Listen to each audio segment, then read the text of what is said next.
Danielle Smith holds steady for Alberta as she meets with Justin Trudeau. Are we going to see a relief on the carbon tax? We'll see. Let's get into it right now.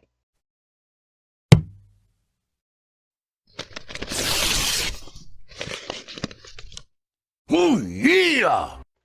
What's going on, ladies and gentlemen? Welcome back to The Fringe. We talked earlier about affordability. We had a video about affordability. If you haven't seen that yet, make sure to go back and check out today's earlier video about Chrystia Freeland and her announcement of supposed affordable housing. But one thing we talked about there was the carbon tax increase coming out April 1st. And I know that's been a huge eyesore on people's planning when it comes to realizing that this is coming through in the next couple of weeks. This is no longer months away. It is within the next 2.5 weeks that we will see a 23% increase in carbon taxes. And of course, many premiers across the country urging Justin Trudeau to step back from those numbers, from that increase, to provide some form of relief to Canadians that are struggling already to make ends meet. Now, keep in mind, when that carbon tax increases, this affects the cost of food. It affects the cost of your gasoline, your utilities, anything that comes in off of a truck at a store, because their costs are increased, their overhead is decreased. So they need to make sure they're still making their profits. So very scary to think that with a 23% hike, what Canadians are going to be facing. However, we see here from the meeting with Danielle Smith, good friend of the channel, Marty up north, providing yesterday, Danielle Smith asked PM Trudeau to demote Stephen Guilbeault as a show of goodwill and an opportunity to reset a fragile relationship between Ottawa and Alberta. Now, we all know Danielle Smith has won in federal court over Stephen Guilbeault's unconstitutional plastics ban. We see that she's butted heads with Stephen Guilbeault more times than we can count. And they don't exactly have the best relationship because Stephen Guilbeault is so set on his crazy ways of thinking. And of course, Justin Trudeau's not going to do anything about it, but Marty claims, I don't understand why Trudeau is so loyal to Stephen Guilbeault and why he's choosing the carbon tax as his hill to die on. And of course, here we see that the NDP in Stephen Guilbeault's riding are actually polling higher than a convicted felon. Who knew? They're going to put in another thief of some kind with the NDP, but I still digress. It's looking like Stephen Guilbeault, regardless of what happens in another federal election, is going to lose his seat. We've seen his numbers slipping for quite some time, so some relief could be at an end, and then maybe he can go back to scaling people's homes and terrorizing premiers' wives. I don't know. We'll see what happens. Of course, that's a joke towards him scaling Ralph Klein's home back in the day, good old King Ralph, and scaring the bejesus out of his wife. But when it comes to the carbon tax, again, many premiers have stepped forward asking Justin Trudeau to come back. We've seen the Conservatives pushing on it. We've seen Pierre Poilievre encouraging people to protest outside of MPs' offices, demanding to spike the tax, to put an end on it. And now, of course, Danielle Smith coming out of her interview yesterday. But before we get into that, Cian Bexty, another friend of the channel, standing outside in Calgary yesterday, where Justin Trudeau came to Calgary. I was wondering yesterday why there was this dark cloud over the city. I thought maybe it was going to rain or possibly snow. Nope, Justin Trudeau was here, and that just seems to follow him wherever he goes. But here's the Calgary police standing outside with Cian Bexty. It's something akin to what we've seen with the likes of David Menzies. Now, of course, Cian used to work with Rebel News, so he's no stranger to this kind of treatment. But Calgary police, again, they do have to provide a sense of security. I'm not going to say that, police shouldn't be there. But here we go. With Trudeau's guards blocked, grabbed, and harassed me while I peacefully waited to ask him questions about the carbon tax hike. After removing me, 3 police vehicles followed my car and cornered me on the highway so I couldn't go home. Insane behavior from a desperate tyrant. Now, this is where this is a massive problem. Cian Bexty's very well known around Calgary. Calgary police certainly know who he is, and this is one of my platforms I'm running on as I run for mayor in the next Calgary election, is to do a full audit of this kind of behavior from the police services and get rid of corrupt police and bring in those who are actually interested in following the laws and doing their jobs rather than being jackboot thugs. But here we go. Let's see what happens with Cian Bexty. Yeah, no, I appreciate you, sir. You, however,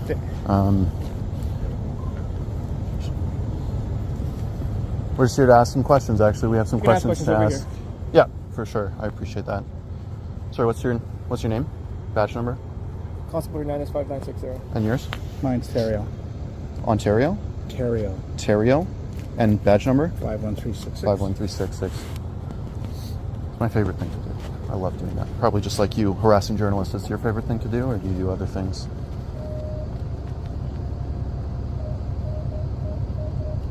Probably not much. Are you with K Division? I am. Hopefully we boot you guys out pretty quick here. That's my hope. Might happen. You never know. That'll be up to the government, my friend. Yeah, I know. We're here to ask some questions, actually. Federal government, different government, the ones that pay your salaries. You gotta get a little closer. No. Seriously, sir. Please. This is as close as we're going to let you come. Okay?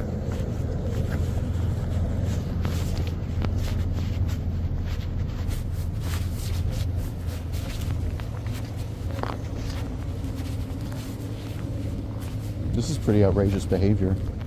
Federal police force behaving like this.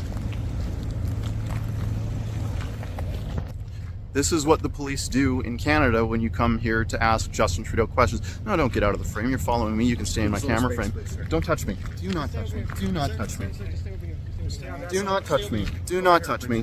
Do not do not touch me. Thank you. We're here to ask Justin Trudeau some pretty basic questions, namely on the carbon taxes. You might know, the avid viewer of the Counter Signal, 7 premiers announced yesterday that they are opposed to Justin Trudeau's hike of the carbon tax. That includes local Premier Danielle Smith. This is really strange behavior of the police, as you see they're following me here. Sir, 7 premiers have said, don't, you need to stay out here. This is, Stay on this spot right here, okay? 7 premiers here. This is it. This is it. Seven, This no, is it. This is it. 7 premiers have said that they oppose Justin Trudeau's hike of the carbon tax on April 1st. And we're here to ask him if he really thinks that that's a good idea. Really basic questions. We're not going to hurt the Prime Minister. These people here are obviously afraid of something. It's not the Prime Minister's safety, it's his questions. Questions that get thrown at him that are not approved. That's what they're afraid of. So we're going to be here waiting to ask questions that Canadians want to hear answers to. It's pretty simple. So again, no video of Kean being stopped by the police on his way home. But again, this is where I question the behavior of Calgary police. These are, well, there's obviously RCMP there, and we're going to get into what happened to the RCMP yesterday in that meeting in just a short while. But Kean Bexte, fortunately, able to meet with Danielle Smith. Now, again, Kean Bexte, very well known around Calgary. Calgary police know who he is. They know he's a journalist. They know he's not there to threaten the Prime Minister. And again, I understand security has to treat everybody the same. However, when you see the lineup of black cars, there's obviously other media there. My guess is the usual prostitutes from CTV, Global. I'm sure they were CBC. They were all there, and they were probably given VIP access to Justin Trudeau. But of course, Kean Bexte catching up with Danielle Smith outside of the building. And here's where we get into the good things that were talked about. Good old Premier Smith. We had her on the channel back in the fall, and boy, what a great interview that was, and a great time to chat with the Premier. I really, really, really appreciate all the time that I get from Danielle Smith. But here we go. Her chatting with Kean Bexte yesterday outside of the meeting, and then we're going to get into what happened. How did the meeting go? I would say we focused on areas where I think we do have some common ground. As you know, I've been trying to get the federal government aligned to our 2050 target to be carbon neutral. And we've had some good projects like Air Products and the Dow Chemical. Those are net zero projects. We're working together on Heidelberg, which would be net zero cement. We still have some issues. We're waiting to see the budget, whether there is some clarity around the investment tax credit for the Pathways project, and if there's support for a national Indigenous Opportunities Corporation, similar to what we have, so that we can assist in getting the Trans Mountain Pipeline into private hands and Indigenous hands. And then we also have a massive opportunity for export of ammonia to South Korea and Japan. And I just wanted to make sure that we don't lose that opportunity. We need to see a signal from the federal government that they're going to be supportive of that. And I also told him it'd be a political win if he paused the increase in the carbon tax on April 1st. Did he sound open to that? I guess I'll let actions decide that. We'll find out in a couple of weeks whether or not he was persuaded by it. Okay. Probably out of his just to cut in, folks. So she said, I'm going to let actions decide that. So again, that might instigate that there was some form of communication that she could believe that, and maybe she just doesn't want to answer for Justin Trudeau.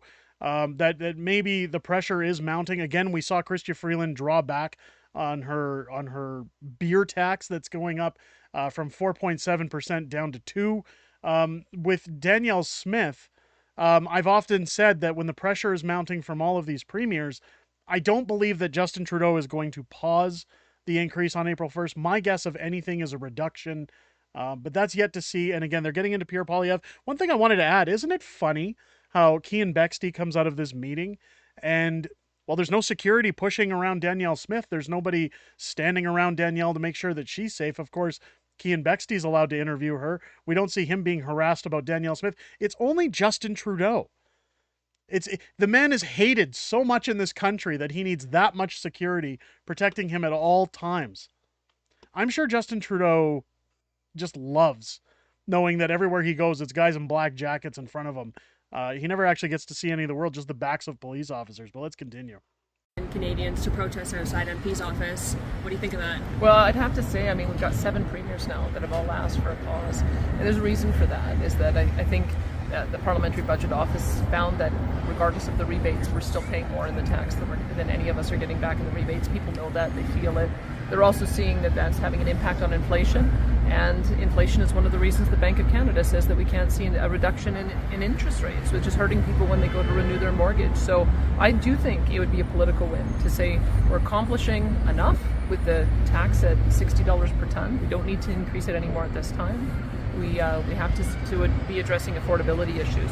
So we'll see if whether it's the protests, whether it's the opposition leader, or whether it's the premiers weighing in on this will make a difference. Speaking of inflation, rent is spiking in Alberta more than anywhere else. Do you think maybe it's time to end the Alberta is Calling campaign while we get caught up on some housing? We do need to have more skilled workers coming to build those houses. So our next phase of it is going to be the launch of our Alberta's Calling tax credit. That is targeted specifically at those building trades jobs. We know that Dow Chemical, for instance, is going to need 6,000 to 8,000 construction workers. And so we will have a very focused campaign to make sure that we're bringing people in with the skills that our economy still needs. I'm so sorry, everybody. Thank you for your time. I Thank you for appreciate it. So again, she does have people there, but not nearly the security presence of Justin Trudeau. Now, the man who says, I'm sorry, we got to get going, keep in mind, that's Danielle Smith's handler. That is not security. Again, we see a guy in a black jacket over here. I'm assuming, again, some form of security for Premier Smith. But what's important, she announces there, is the Alberta is Calling campaign, which we won't be talking too much about on this video because there is another policy that came forward after this meeting that we're going to talk about, and one that affects people like the ones who watch Justin Trudeau. But with the Alberta's Calling, what they're talking about here, where she says 16,000 construction workers are going to be needed, Alberta is still booming. Alberta is a province where work still continues even when things are down.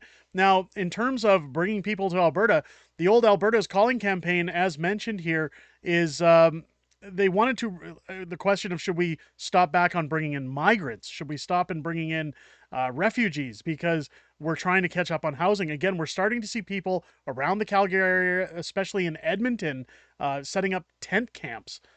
People can't afford to live. So what Danielle Smith is proposing is that people should be coming to Alberta. However, there are going to be tax credits of up to $5,000 depending on your trade if you move to Alberta. So essentially the government's going to pay for you to move here if you possess the skills in order to join society and contribute to Alberta's prosperity, which I think is a fantastic thing to offer people in terms of an incentive in order to get the employees and construction workers that we need. Of course, those tax benefits benefit the province. So again, as a taxpayer, I don't have any issues with that. Now, one thing as a taxpayer I certainly don't have issues with is Danielle Smith introducing a bill to create new police force, but says that it won't replace the RCMP. Biggest word there is yet.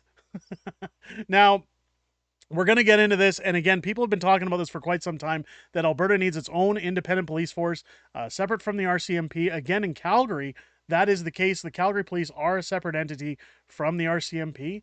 They're a municipal police force, but again, it's going to be interesting to see what goes on here. But let's get into exactly what this means, that the Alberta government has introduced legislation to elevate its Sheriff Service Department into a new standalone police force. It was part of a twofold announcement by Public Safety Minister Mike Ellis, who says Alberta is also bringing in electronic ankle bracelet monitoring.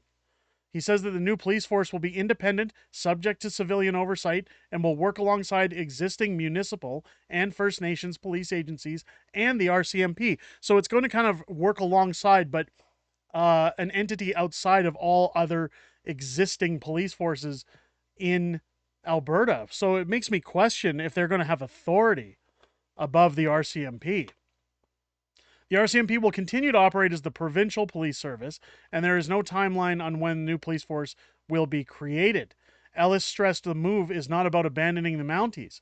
In the clearest terms possible, the legislation does not create a provincial police service to replace the RCMP. Ellis told reporters at a news conference prior to introducing the proposed legislation in the House Wednesday, "Our aim here is to bring the police-like functions that the Alberta sheriffs have taken on over time under the same kind of legislative framework and civilian oversight as Alberta's police services."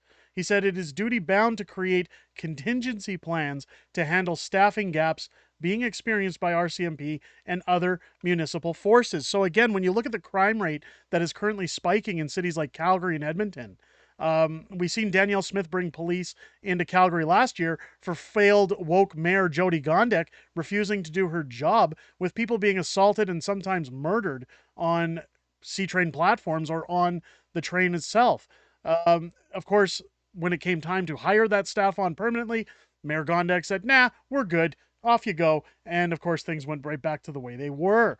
It says here that they're short on the number that they're supposed to have, said Ellis. The RCMP just don't have enough human beings to police Canada. Regardless of the amount of money that we give them, they're having trouble in hiring perspective. That's a challenge. I get that. But I can't wait for them to just figure things out. When somebody calls 911, I expect somebody to show up to the call, and sadly, in certain areas, that has been a bit of a challenge. Alberta sheriffs already handle duties such as court security and commercial vehicle inspections. They have recently seen that work expanded to include handling fugitive apprehension, impaired driving, and distracted driving cases, and helping police keep order in downtown Edmonton and Calgary, much like we've seen on that video with Justin Trudeau's jackboots. Alberta's United Conservative government has been working for years on revamping policing to better respond to crime, particularly in the downtowns of Edmonton and Calgary and rural areas. Under former Premier Jason Kenney, and current Premier Danielle Smith, the UCP studied and long promoted replacing the RCMP with a province-wide police force. However, the idea faced opposition, including from municipalities, over concerns on cost, implementation, and staffing. While public opinion polls consistently suggested a majority of Albertans did not support a new police force. For the last year or so, Danielle Smith's government has gone silent on dumping the RCMP. Nevertheless, opposition NDP justice critic Irfan Sabir characterized the move as a backdoor way for Alberta to squeeze out the RCMP. And I was just about to get to that. This is very similar to when you see a company buyout. If you've ever worked in the business universe where one company takes over another or absorbs another company in terms of a buyout, there's always staff that's brought in and people are told, "Hey, your jobs are secure. We're just bringing in more people. We want to work together as a team." And you see over time, those people slowly get weeded out and replaced by the long-term employees from the company that bought them out. So this could be the first step. Like a lot of people say, we want the provincial police force. This could be the first step to building up their numbers in order to eventually rid ourselves of the corrupt RCMP. It says here, an Alberta police force would be extremely costly for Albertans. Municipalities made it loud and clear they don't want it. Albertans don't want it, but Danielle Smith yet again doesn't listen, Sabir said in a statement. That's completely false. Albertans have said many, many times they would welcome a province-wide police force, but cost is a concern. Ellis also introduced a bill Wednesday that would allow judges to order electronic ankle bracelet monitoring for violent and otherwise high-risk offenders. Again, this is very different to Justin Trudeau's catch and release program, and it's also an incentive for people to realize that the law is going to be keeping an eye on them for repeat or high-risk offenders. The electronic monitoring will be directed towards violent and sexual offenders and those on bail deemed risk for public safety. It'll be up to judges to decide who needs to wear the monitors. I think this is a fantastic move. Again, if you do the crime, you do the time. I don't see why anybody would have an issue with this. It will supplement existing methods of checking up on offenders, such as regular in-person reports to correctional service staff. Ellis said the province is being forced to act. Our federal justice system is not holding criminals accountable for their actions and letting the public suffer the consequences, said Ellis. Alberta's government cannot sit by idly. Enough is enough. The ankle bracelets would have GPS tracking devices. The provinces around-the-clock monitoring to ensure offenders aren't going to restricted areas such as victims' homes or places of work, their places of work. The province has allocated more than $5 million for the electronic monitoring and notes many other provinces, along with Correctional Services Canada, already use some form of monitoring technology. But again, I think this is a smart move. I think once again, Danielle Smith hitting the nail on all the spots, making sure that Alberta is safe, Alberta is looked after. She's shown time and time again why she is deserving of the title of Premier of Alberta. And much like I said in that interview with her, I have never felt more confident as to where my vote has gone in quite some time. Especially since maybe Ralph Klein's days. But let me know what you guys think down below.